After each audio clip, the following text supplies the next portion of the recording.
British Prime Minister's position looking shakier by the moment as we've just been talking. Patrick Baker is the host of Politico's Westminster Insider podcast. He's with me now, sir. Good to talk to you.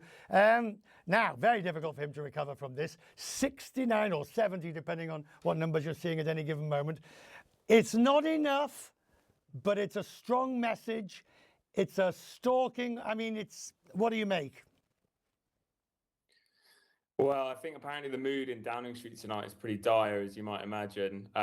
People outside have seen takeaways, curries, pizzas going in, which is at this late hour never really a good sign.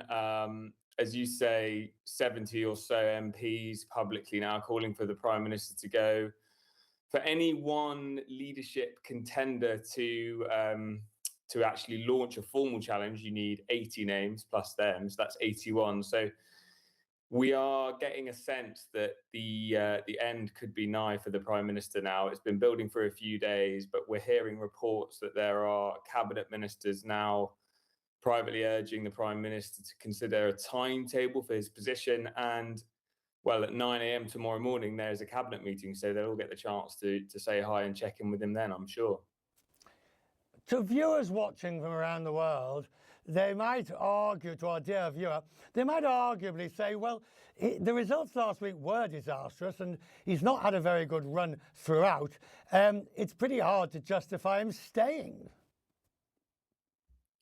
Yeah, I mean, I think that those local election results were about as bad as everyone was expecting, which was pretty dire. I mean, I think the only thing that seems to sort of be in Keir Starmer's favour is that actually, when you look around and think who might take over, it's not immediately obvious that there is a candidate to coalesce around. But certainly, I think support in the party really starting to drain away from the Prime Minister now. I think he probably hoped that speech earlier was going to be a bit of a turning point.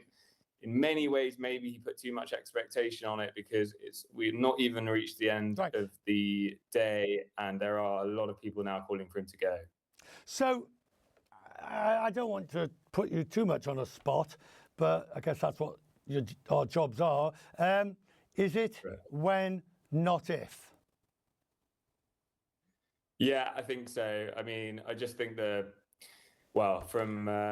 from history, it shows that Labour aren't particularly good at getting rid of their prime ministers. They're not as bloodthirsty as the Tory party, but it is really difficult to see now how Keir Starmer charts a course back. I think it basically is looking like it's just going to take the cabinet now to finally force the issue. I mean, we know Keir Starmer is a very stubborn politician. He's a very stubborn person in many ways, very determined. So he's probably not going to go easily. But I think once you lose the support of the big beasts in the cabinet, then it is really hard to see how you can carry on. And I think with Labour where they are in the polls and in the eyes of many MPs, the threat of a reform government looming 2 to 3 years away, I think they want to make a change sooner rather than later, unfortunately, for the Prime Minister. Hero to zero in 2 years. I mean, it is the most extraordinary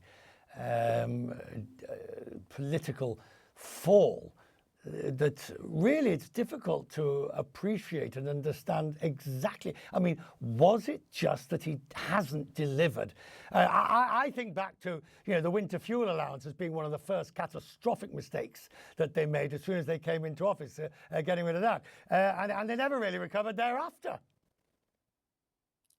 Yeah, I think multiple unforced errors like that. I mean, that was their first set piece was something as controversial as the winter fuel allowance, which ruffled a lot of feathers. That wasn't seen by many as sort of typically Labour policy.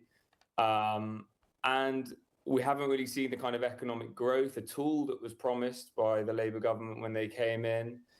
But I mean, my one word of perhaps sort of sympathy for Keir Starmer is that we don't seem to hang on to too many prime ministers for too long nowadays. I think the current environment with 24/7 social media and MPs constantly tweeting their dissatisfaction and also an economic picture which is probably slightly outside of the control of any one government, all just conspires to make it incredibly difficult to govern Britain and many other countries around the world.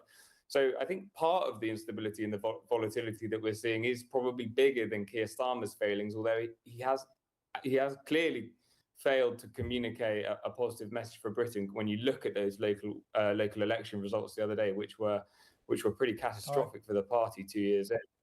Patrick, I'm grateful. Thank you very much.